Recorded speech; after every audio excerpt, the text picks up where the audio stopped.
গত কয়েক বছর ধরে বেড়েছে বিদেশে শ্রমিক রপ্তানির সংখ্যা। বিশ্বের প্রায় ২৫টির বেশি দেশে বিভিন্ন কর্মে নিয়োজিত আছেন ১ কোটিরও বেশি বাংলাদেশি শ্রমিক। এর মধ্যে অদক্ষ শ্রমিকের সংখ্যা বেশি হওয়ায় লক্ষ্যমাত্রা থাকলেও সে অনুযায়ী বাড়ছে না রেমিটেন্স। পরিসংখ্যান বলছে গত ৪ বছরে বিভিন্ন দেশে বাংলাদেশি প্রায় ৩০ লাখ শ্রমিকের কর্মসংস্থান হয়েছে। বিপরীতে প্রবাসী আয় হয়েছে প্রায় ৫ লাখ কোটি টাকা। গবেষকরা বলছেন স্বল্প বেতনে অদক্ষের সংখ্যা না বাড়িয়ে জোর দেওয়া প্রয়োজন উচ্চ বেতনের চাকরিতে। এক্ষেত্রে ইউরোপ সহ উন্নত দেশগুলোতে বিপুল পরিমাণ চাহিদা রয়েছে নার্সিং পেশায়। আমেরিকাতে দেখেন আপনার প্রায় প্রতি বছর ৪.৫ লক্ষ আপনার নার্সিংয়ের বিভিন্ন হাসপাতালে তাদের নার্সের দরকার হয়।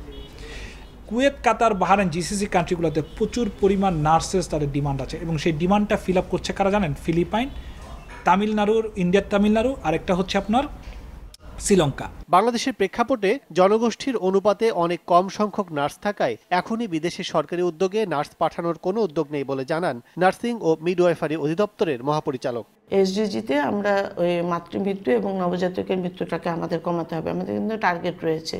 তো সেই লক্ষ্যে কিন্তু আমাদের দেশে নার্সের প্রয়োজন রয়েছে। আমার যদি বেশি থাকতো, বেশি করতে পারতাম, তাহলে হয়তো আমার চাহিদা মিটিয়ে আমি বাইরে দিতে পারতাম। আমাদের আরও একটু সময় লাগবে।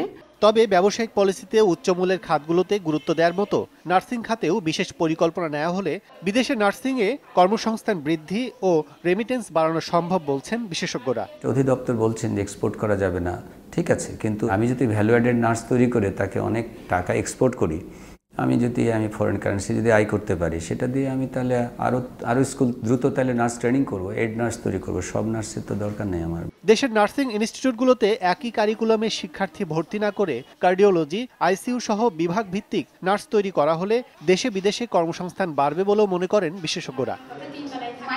কাজল আব্দুল্লাহ, সময় সংবাদ, ঢাকা।